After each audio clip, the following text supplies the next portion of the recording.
Глава 111. Красивая женщина.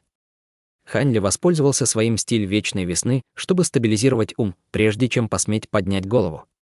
Его глаза прыгали через соблазнительную женщину и перешли к последней женщине. Последней вошедшей женой оказалась женщина 26-27 лет. Хотя она была очаровательной красоты, один взгляд на ее холодное лицо остановил бы любого. Кроме того, с тех пор, как она вошла в комнату, ее холодный взгляд был направлен прямо на Ханли. Госпожа Ян увидела этих людей и встала со своего места, нежно приветствуя их. «Здравствуй, вторая сестра и третья сестра. Здравствуй, пятая сестра. Четвертая сестра, ты слишком официальна. Мы все из одной семьи, не нужно быть такой вежливой». Не дожидаясь, пока женщина напротив ответит, очень завораживающая молодая женщина прикрыла рукой миндалевидный рот и рассмеялась. Ее смех содержал соблазнительное очарование, отчего Ханли испытал прилив желания, и его дух был потрясен. Он молчал. Младшая сестра не смеет. «Сестры, пожалуйста, присаживайтесь».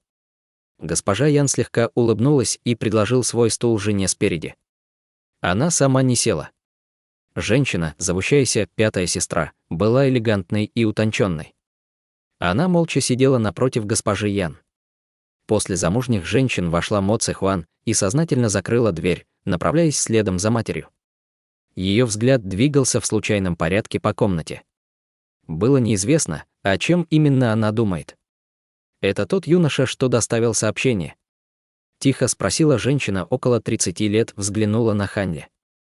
«Это верно. Согласно письму, это преемник господина мужа», госпожа Ян просто ответила. Вскоре после этого она сказала с уважением к Ханли: «Это твоя вторая боевая мать. Ты не собираешься ее почтить. Я отдаю дань уважения второй боевой матери». Сметливый Ханли шагнул вперед, официально поклонившись замужней женщине. «Встань. Это так благоприятствует ученику господина мужа, но нет необходимости быть излишне вежливым», замужняя женщина сказала с улыбкой. «Это твоя третья боевая мать и пятая боевая мать». Госпожа Ян указала на великолепную молодую женщину и элегантную и изысканную женщину, представляя их по одной Ханли. «Приветствую вас, третья боевая мать и пятая боевая мать». Ханли увидел молодых замужних женщин не больше, чем на несколько лет старше него. После секунды раздумий он вежливо поклонился. Ханли взглянул на госпожу Ян с сомнением. Она слегка улыбнулась и сказала теплым голосом: «Третья боевая мать перестала стареть благодаря особой технике. Хотя она выглядит только на около 20 лет, она примерно такого же возраста, как твоя вторая боевая матерь». После того, как Ханли услышал это, он кивнул головой, довольный, что его собственное предположение не слишком далеко от истины. Эта заманчиво красивая молодая женщина, естественно, практиковала необычную тайну искусства, иначе как бы еще могла она пленить его своим простым внешним видом и заставить его потерять над собой контроль. «Вторая сестра, это рукописное письмо господина мужа, пожалуйста, посмотрите его». Госпожа Ян передала письмо Ханли второй жене, госпоже Ли. После того, как госпожа Ли дочитала его, она передала письмо двум другим женщинам. Как только элегантная и изысканная молодая женщина, последняя жена, закончила читать письмо, они стояли в ошеломлении в полной тишине. Даже, казалось бы, легкомысленная и великолепная молодая жена, госпожа Ли, потеряла торжественное выражение лица.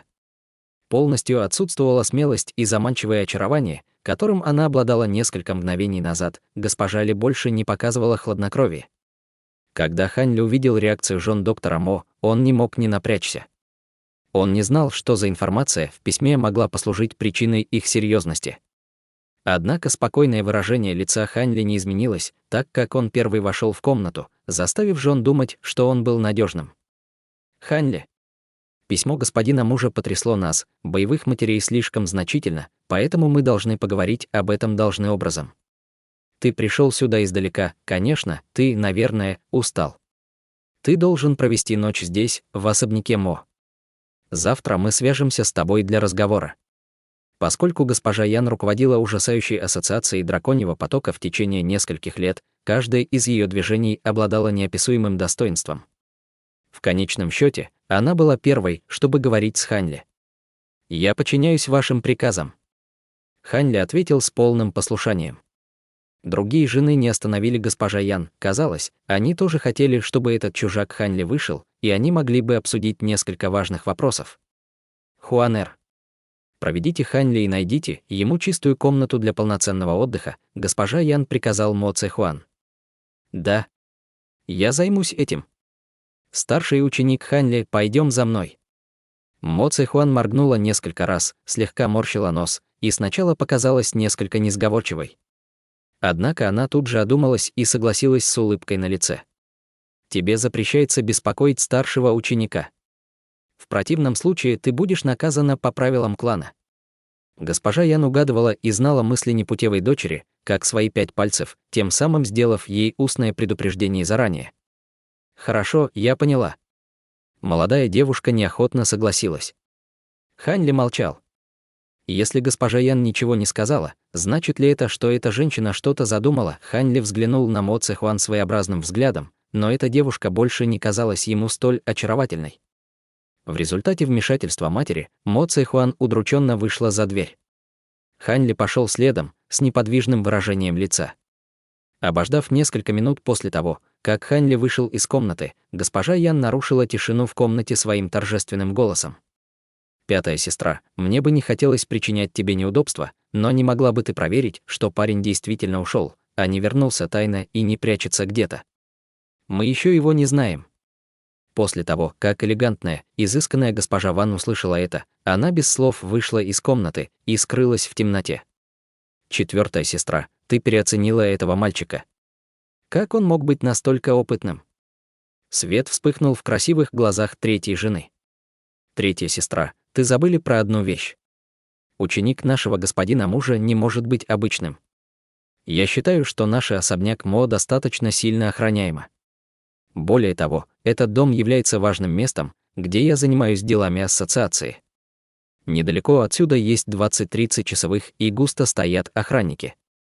Но даже при всей нашей обороне, он все еще смог незаметно проникнуть сюда, не привлекая моего внимания и внимания Цэ Хуан.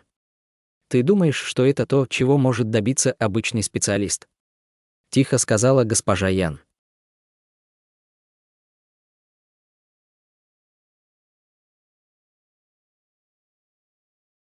Глава 112.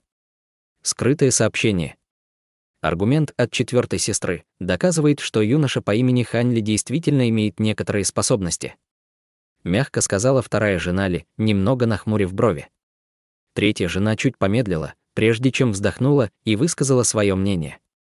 Нет необходимости говорить что-то еще. Его способности уже гораздо больше, чем этого лжеца. Я помню, что когда этот красавчик увидел мое лицо, мою технику Великого Небесного Леса, он был увлечен ею в течение всего дня, прежде чем выздоровел. Ханьли изначально был несколько сбит с толку, но он сразу разобрался в своих чувствах чуть позже, отчетливо видно, что его психическая энергия является выдающейся. Он отнюдь не рядовой парень. Услышав эти слова, 3 жены притихли. Все, казалось, призадумались, как будто у них у всех было что-то плохое на уме.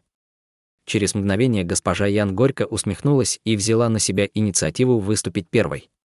С таким свирепым лицом невозможно отличить, принесет ли он удачу или стихийные бедствия в особняк Мо. «Принесите секретное письмо. Когда мы его увидим, все сразу же прояснится».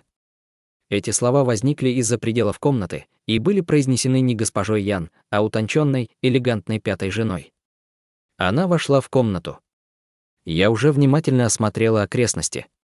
Никого нет в радиусе 100 метров, а часовая стража была очень хорошо усилена. Бесстрастно сказала пятая жена. Госпожа Ян опустила голову в раздумье и в конце концов открыла рот. Вы все наверняка помните слова господина мужа перед его отъездом. После того, как он ушел, если кто-то прибудет с немаркированным письмом скрытых посланий, это будет значить, что он в безопасности и что мы можем чувствовать себя в своей тарелке. Однако, если письмо будет отмечено и будет содержать скрытое сообщение, то, несомненно, там будут новости, которые далеки от хороших. Мы должны готовить себя морально. Что касается этого письма. Мы все увидели, что письмо было отмечено, и это скрытое сообщение. Независимо от того, какая там мрачная новость, мы должны столкнуться с этим рано или поздно. Давайте читать. Голос третьей жены больше не был милым и очаровательным, но был полон печали. Очень хорошо. Когда все будут готовы, мы откроем скрытое сообщение, сказала решительно госпожа Ян. Не мешкая, она схватила чашку и чайник с соседнего стола и наполнила чашку наполовину холодной водой. Затем она схватила свое кольцо с формой дракона и слегка повернула его несколько раз, неожиданно разделив его на две части и таким образом обнажив скрытый, белый целебный порошок. Госпожа Ян осторожно высыпала порошок в стакан воды и потом посмотрела на людей вокруг нее. Вторая жена Ли смотрела на госпожа Ян и был первой стоящей рядом. Она грациозно подошла к столу и подняла руку. Она тоже носила подобное кольцо. Госпожа Ли высыпала небольшое количество лекарственного порошка из кольца в чашку. Однако ее порошок был красного цвета и, казалось, отличался от порошка госпожа Ян. Третья жена и пятой женой совершили аналогичные действия. Их кольца содержали желтый и черный целебный порошок. Госпожа Ян подождала, пока все закончили, прежде чем поднять чашку и слегка покачать ее. В результате первоначально разноцветные жидкости фактически слились в один цвет. Все. Вода прояснилась. Вторая сестра, у тебя не самые умелые руки, было бы лучше, если старшая сестра занялась бумагой. Госпожа Ян скромно сказала второй госпоже Ли. После того, как госпожа Ли услышала это, она слегка улыбнулась. Она начала работать с письмом и лечебной водой. В этот короткий промежуток времени, в стороне от госпожи Ли, размазывающей лечебную воду по поверхности письма, была полная тишина, отчего атмосфера в комнате стала более напряженной. Сделано. Письмо было полностью намазано. Далее мы должны попросить пятую сестру помочь высушить это письмо своей внутренней силой. Госпожа Ли расслабилась, смахивая пот со лба и говоря это пятой жене с улыбкой. Элегантная молодая женщина кивнула головой и быстро взяла влажное письмо. Затем она протянула руку, и с небольшим применением силы, слабое, пылающее тепло излучалось из ее ладони. Она положила ладонь на 3 сантиметра от письма и медленно высушила его.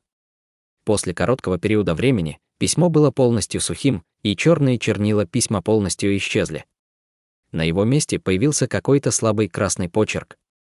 Это была схема доктора Мо, для которой он использовал Хань Ли, чтобы доставить скрытый смысл сообщения своим женам. Хань Ли не знал о том, что произошло в комнате после его ухода. На данный момент перед ним стояла маленькая демонесса, что заставило его испытывать большую головную боль. Во время их пути эта третья молодая госпожа Мо неожиданно и нагло попросила так называемый «подарок первой встречи» от ее старшего брата-ученика. Какой бы подарок хотела младшая сестра-ученик? Хань Ли беспомощно морщил нос и приготовился исполнить ее просьбу. Какие-то драгоценные камни. Ювелирные изделия. Или, возможно, что-то веселое и интересное. Я не очень привередлива. На самом деле, если у вас нет ничего, 7-8 тысяч лянов серебра будет достаточно. Это можно рассматривать как испытание. Невинно сказала Мо Цэхуан и моргнула своими большими темными глазами. 7-8 тысяч лянов серебра. Когда Хань Ли услышал это, он чуть не упал на пол. Эта маленькая демонесса была похожа на львицу, широко открывшую рот, ничуть не опасавшуюся за свою жизнь. Учитывая все, что у меня на руках, я не обладаю таким количеством серебра. Даже если бы я обладал такими деньгами, было бы невозможным отдать их ей. Она принимает меня за глупого мытаря. Хотя Хань Ли подумал это, его выражение лица не изменилось. Однако, глядя на выражение лица девушки, можно было заметить совсем немного смысла в ее взгляде. Мо Цэхуан была довольно умна. С первого взгляда она угадала мысли Хань Ли. Ее маленький рот и глаза кричали от удивления. «Старший брат-ученик Хань, у тебя нет подарка на память о первой встрече с твоей очаровательной младшей сестрой. Ты должен знать, что в тот год, когда я впервые встретила молодого господина Ву, он дал мне 10 тысяч серебряных лянов в качестве карманных денег». В момент, когда Хань Ли услышал это, он разозлился. Конечно, лжец Ву интригами овладеет богатством вашей семьи и возместит эту сумму вдвойне. У меня нет ни малейшего намерения делать вам такой подарок. Кроме того, ваш отец отравил мою инь. Моя маленькая жизнь может оборваться в любой момент. Хань Ли был в ярости, но он просто посмотрел на небо. Не двигаясь, он смотрел на эту маленькую демонессу и задумался о том, что было гораздо хуже. Мо Цзэхуан воспринимала Хань Ли как простого мальчика, который на самом деле валяет дурака, и не сказала ни слова. Он не замечал ее, заставляя ее сердце немного волноваться. С тех пор, как в прошлом году она выпросила обманным путем кучу денег у мастера Ву, она мечтала о другом человеке, чтобы использовать его. Теперь, после всех неприятностей, ей выпала еще одна возможность. Но этот парень, который, казалось, был истинным учеником своего отца, был непреклонен. Как он мог действовать так жестко и равнодушно к такой милой девушке, как она? Он не имел ни капли сочувствия. Он не заметил, как она плачет, и слезы быстро текут по ее щекам. Оставаясь безучастным, он был по-настоящему раздражающим.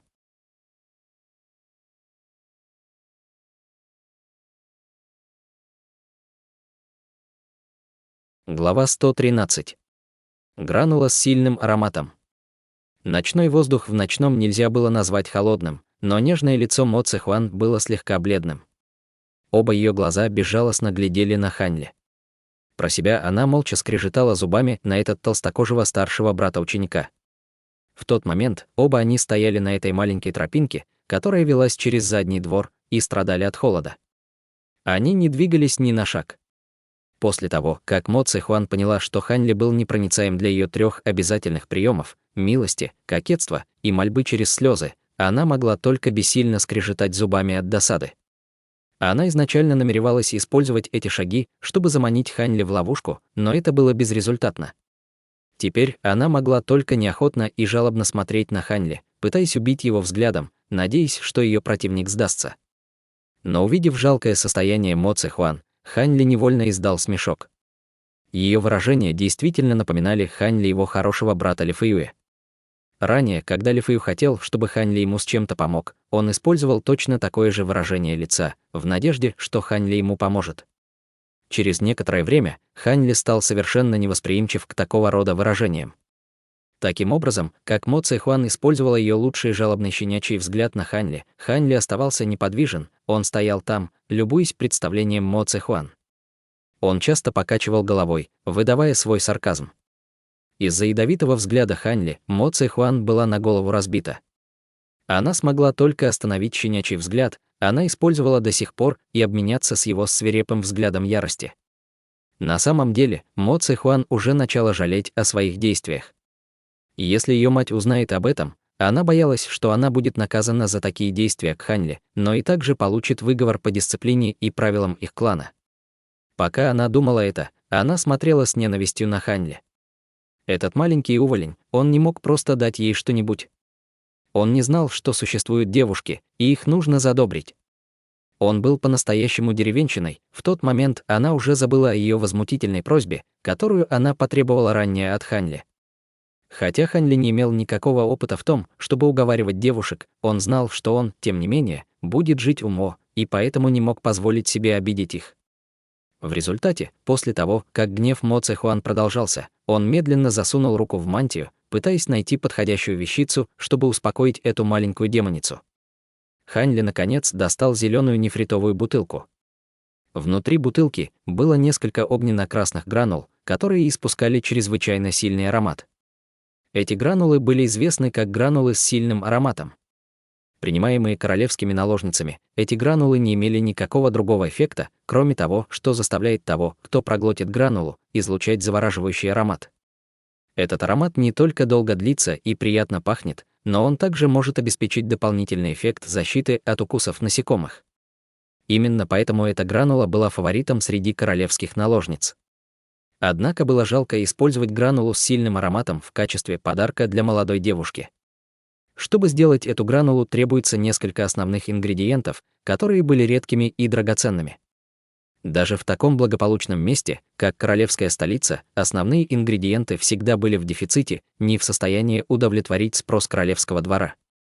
В конце концов, гранулы были утеряны с течением времени. Хань Ли никогда бы не делал такие гранулы, которые бы не помогали ему. Но во время пребывания в 7 тайн секты он, наконец, уступил и состряпал несколько из этих гранул для Ли Фэю, чтобы уговорить Жан Сюэр, поэтому она не могла выдержать призыва Ли Фэю. Все у него осталось, это только одна бутылка с несколькими гранулами.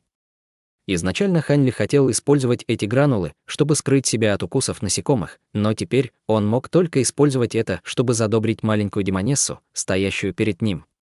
Ханьли бросил нефритовую бутылку в сторону девушки. Мо Цэхуан повозилась с ней немного и, наконец, поймала нефритовую бутылку. Что это? Улыбка, наконец, появилась на лице Мо Цэхуан. Она, наконец, получила подарок от этого мелочного человека перед ней.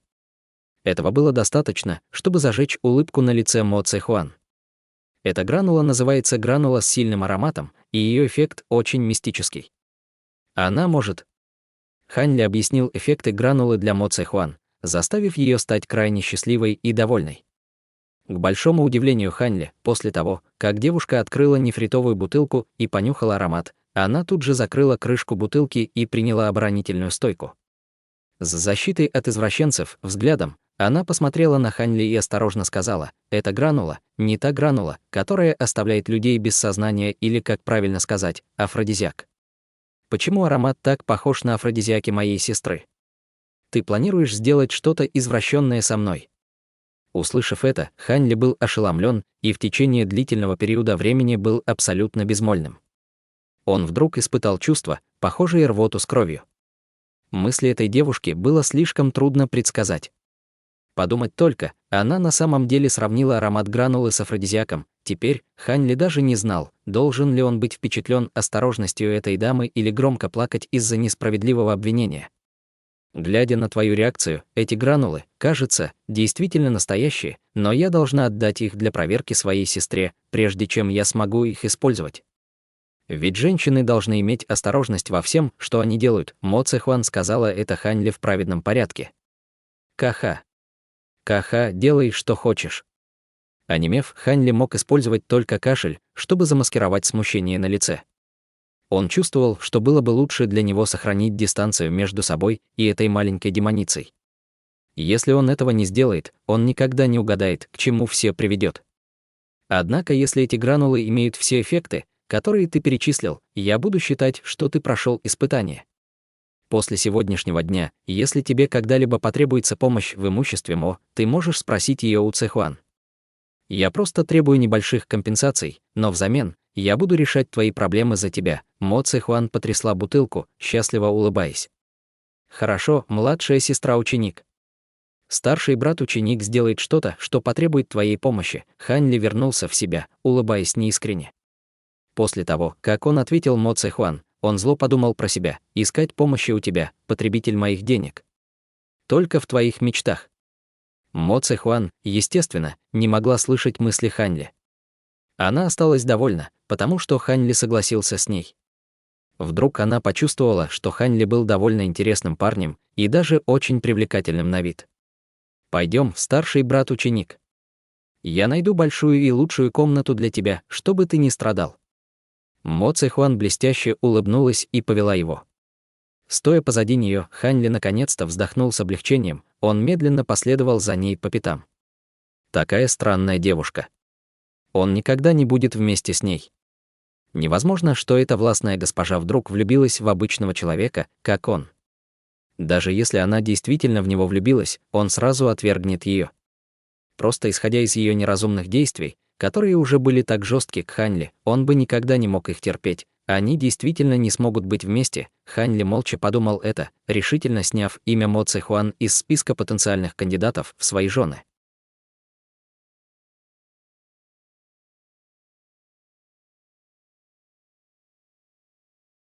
Глава 114. Увлечение Ян Гэ. Ханьли наконец зашел в одну из боковых комнат во владениях Мо для того, чтобы провести там ночь. Мо Цэхуан была достаточно тактична, чтобы не задерживаться, и она быстро извинилась. Ее внезапное поведение как утонченной госпожи оставило Ханьли несколько удивленным. Ханьли знал, что все равно существует опасность, так как он еще ничего не знает об отношениях людей в имуществе Мо. В результате он не смог получить никакого реального отдыха и лишь немного подремал в кровати. На следующее утро, когда Ханьли был еще слаб, кто-то снаружи застучал в дверь. Может быть, это маленькая демонесса? Ханьли нахмурился, но вскоре покачал головой. Этот ровный стук явно не в стиле Мо Цэхуан. Но лишь немногие люди знают, что я остановился здесь. Хань Ли немного насторожился. Он нашел полотенце, чтобы вымыть лицо, затем пошел открывать дверь. 20-летний юноша с густыми бровями и большими глазами стоял снаружи. После того, как юноша увидел, что Хань Ли вышел, он посмотрел на Хань Ли сверху вниз, затем почтительно сложил кулак одной руки в другую и встретил Хань Ли с энтузиазмом. «Ты, должно быть, младший брат-ученик Хань. Я Ян Гэ. Я также могу рассматриваться как твой старший брат-ученик. Ян Гэ». Мысли Хань Ли промчались. Этот человек был старшим учеником доктора Мо. Ха-ха, хотя я первый ученик магистра, мои способности не так хороши. Я не освоил много техник магистра и даже гораздо ниже по способностям. Ян Гэ откровенно сказал Хань Ли.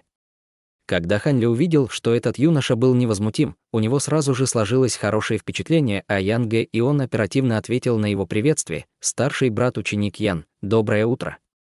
Пожалуйста, заходи, и мы поговорим». Нет необходимости. Несколько наших боевых матерей просили меня сюда приехать. Они ищут Хань Ли и хотят, чтобы ты спустился к ним вниз.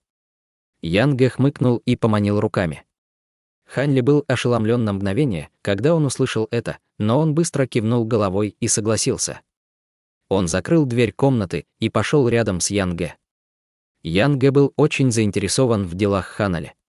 По пути он открыто спросил Хань Ли о многих вещей. Ему были очень любопытны местные обычаи и культура провинции Цзин, и он спрашивал о них бесконечно. Когда они проходили через сад на заднем дворе, они неожиданно встретили молодого человека и девушку. Это были Мо Юйчжу и Ву Цзиньминь, которых Хань Ли видел вчера издалека. Двое гуляли вместе в саду, как влюбленная пара. Это было, как будто собственные владения Хань Ли были украдены кем-то другим, и это чувство оставило неприятный привкус во рту. Очевидно, Мо Юйчжу и Ву Цзиньминь увидели Хань Ли и Ян Гэ, так они направились к ним. Обе стороны приблизились друг к другу. Мо Юйчжу бросила обычный взгляд на Хань Ли, но тот ничего не сказал. Однако молодой мастер Ву был насторожен относительно Хань Ли. «Старший брат-ученик Ян, доброе утро». Этот маленький брат выглядит незнакомо. Чей это ученик?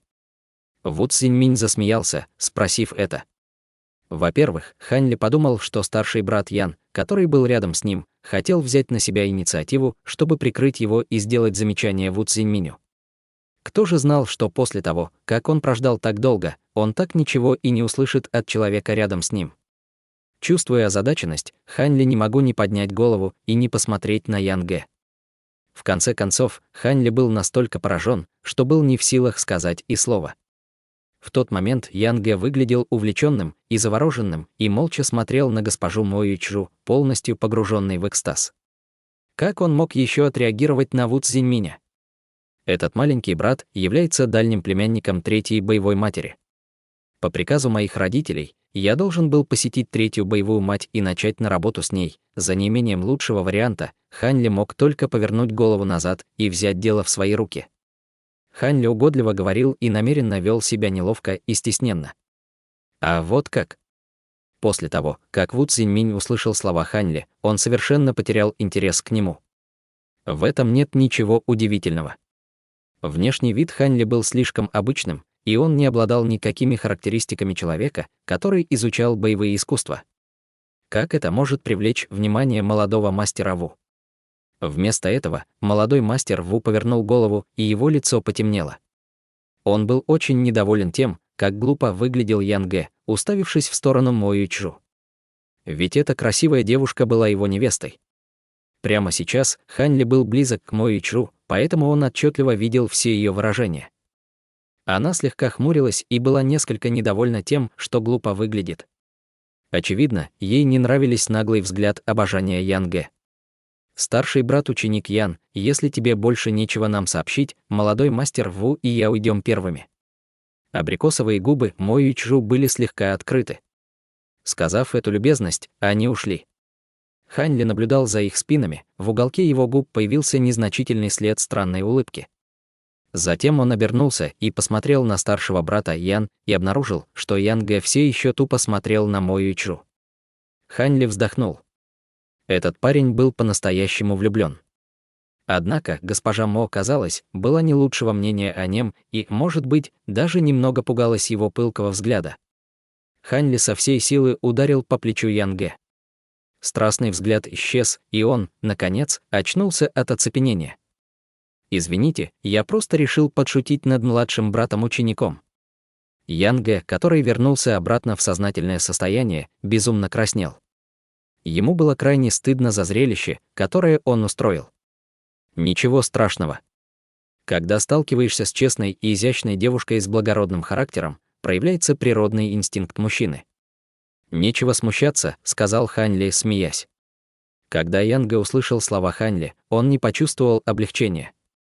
Вместо этого он горько усмехнулся и медленно сказал: «Не хочу держать тебя в неведении, я вырос вместе с Юйчжу». В течение этого периода времени, хотя мы не были влюблены в детстве, мы были невинными товарищами с глубокими чувствами друг к другу. К сожалению, когда Юйчжу выросла, она продолжала относиться ко мне как к брату, не проявив никакого другого интереса. В результате, после того, как она отвергла меня несколько раз, я мог только сдаться и желать, что она найдет хорошего мужа, который сможет подарить ей счастье в жизни. Но даже сегодняшний взгляд на дня на Юйчжу доказывает, что я до сих пор не могу освободиться от своих эмоций и неосознанно делаю из себя посмешище. Ян Гэ сказал последнее предложение с насмешкой. Хань Ли ни слова не сказал после того, как он услышал объяснение Ян Гэ. Вместо этого он посмотрел на Ян Гэ с головы до ног, как на редкую антикварную вещицу. Раньше он думал, что такое бывает лишь в книжках. Он никогда не предполагал, что однажды увидит это своими глазами. И если то, что Ян Гэ сказал, было правдой, Хань Ли не знал, то ли восхищаться увлечением Ян Гэ, то ли втайне проклинать его крайнюю глупость. На обратном пути Хань Ли намеренно использовали другие темы для отвлечения Ян Гэ от своих мыслей и чтобы вернуть его в хорошее расположение духа. Они весело разговаривали, пока не дошли до небольшого здания, куда Хань Ли пробрался прошлой ночью. Несколько жен доктора Мо уже чинно ждали там прибытия Хань Ли, готовя ему приятный сюрприз.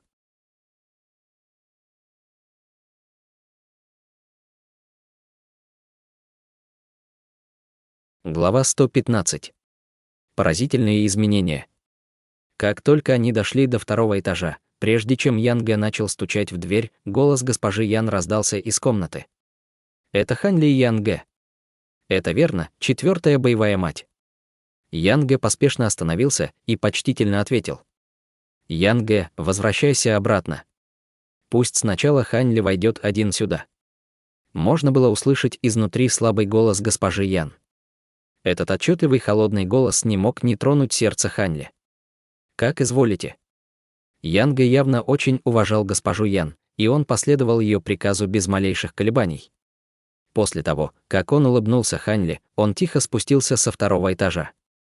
Только Хань Ли остался наверху, ожидая в коридоре. Хань Ли холодно посмотрел на дверь комнаты, но вместо того, чтобы сразу войти, он выпустил свое духовное сознание и проконтролировал ситуацию внутри помещения. Он не хотел идти только для того, чтобы быть убитым из засады скрытыми солдатами, так что лучше быть немного осторожнее. В комнате было очень тихо, и количество людей внутри было небольшим. Хань Ли мог только слышать дыхание и сердцебиение госпожи Ян и некоторых других. Оказалось, что не было никого, кого не должно быть там. Это существенно облегчило душу Хань Ли. Таким образом, он шагнул вперед и слегка постучал в дверь 2 раза. Затем он открыл дверь в номер, планируя все окинуть быстрым взглядом перед входом. Однако то, что он увидел в комнате, сильно изменило цвет лица Хань Ли. Его шаг был резко остановлен в середине воздуха. Номер был такой же, как накануне вечером, стулья, столы и украшения, все были абсолютно одинаковыми. Единственным отличием были красивые женские платья. Госпожа Ян и другие красивые жены были одеты в белые шелковые траурные одежды с головы до ног. Они все сидели на стульях и непоколебимо смотрели на Хань Ли холодным взглядом. Кожа Хань Ли несколько побледнела. Однако он не испугался, а скорее раздражился на покойного доктора Мо. Было ясно, почему доктор Мо, старый лис, заставил его передвигаться на такое большое расстояние. Казалось, что он правильно догадался. Это письмо содержит скрытое сообщение о смерти доктора Мо для его жен. Это было так, словно они ожидали убийцу доктора Мо для их добровольного посещения. Хань Ли сделал глубокий вдох и вернулся в нормальное состояние. Затем он вошел в комнату большими шагами, без следа вежливости. Он посмотрел на стул и нагло сел напротив них.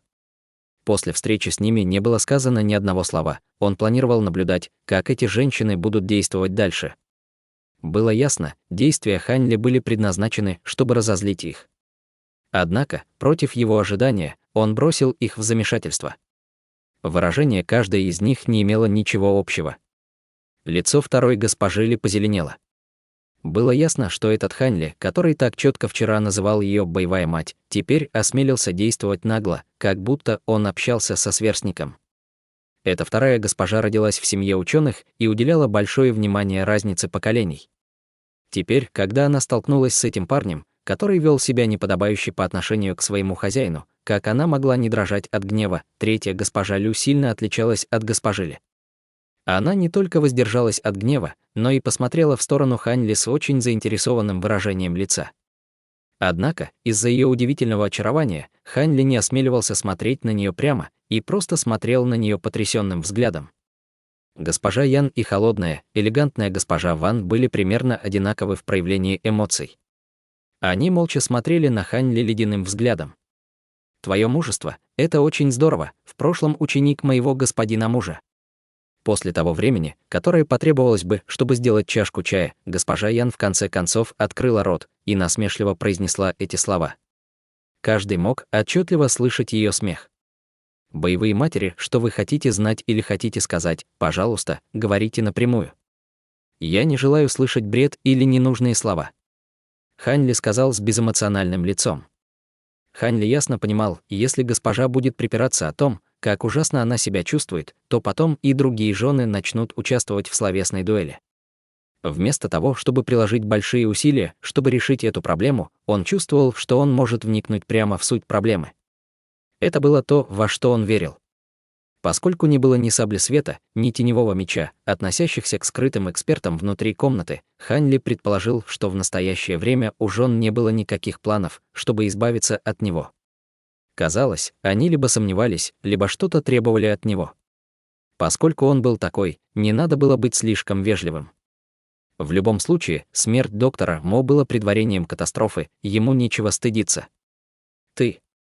Хотя госпожа Ян имела много знаний о всяких баталиях между людьми, тон Хань Ли почти лишил ее дара речи. «Хорошо, тогда спрошу я. Был мой господин муж убит рукой предателя?» Вторая жена не могла не хотеть извергать огонь из своих шикарных глаз. Ее ученый вид полностью исчез, оставив только лицо, полное обиды. Вторая сестра. Госпожа Ян наморщила лоб и негромко позвала ее, как будто чтобы предотвратить вопросы, потому что вторая жена ввергала обе стороны в разногласия. Эта госпожа Ли это на самом деле достаточно откровенно, чтобы непосредственно задать самый важный вопрос. Хань Ли мысленно усмехнулся, думая об этом. Можно сказать, что я убил его, но также можно сказать, что он сам убил себя. Хань Ли равнодушно ответил. Это предложение ввергло жен, сидящих напротив него, в шок. Они считали, что Хань Ли либо просто опровергнет это утверждение, либо просто нагло это признает. Что они должны делать, если они не могли понять смысл ответа? Вторая госпожа Ли уставилась на него на мгновение, но она тут же заволновалась. Она явно считала, что Хань Ли играл с ними. Что это за бред? Ты определенно знаешь, кто причинил ему вред, госпожа Ли трепетно ответила. Как вы можете быть уверены, что я убил его? Вы видели это своими глазами? Хань Ли спросил, уже невежливо. Он отчетливо понял, что доктор Мо написал, что он был убит, в письме. Естественно, они не были полностью уверены, действительно ли он умер от руки Хань Ли. Хань Ли догадался, что письмо, которое доктор Мо был отложил для жен, было наполнено лишь определенными спекулятивными словами. В результате Хань Ли мог полностью откинуть эти опасения. Раз уж ты это сказал, скажи также нам, женщинам, как наш муж был убит. Если ты действительно ни при чем, мы не будем сознательно относиться к тебе несправедливо. Холодная, элегантная пятая жена Ван, молчавшая все это время, наконец-то произнесла.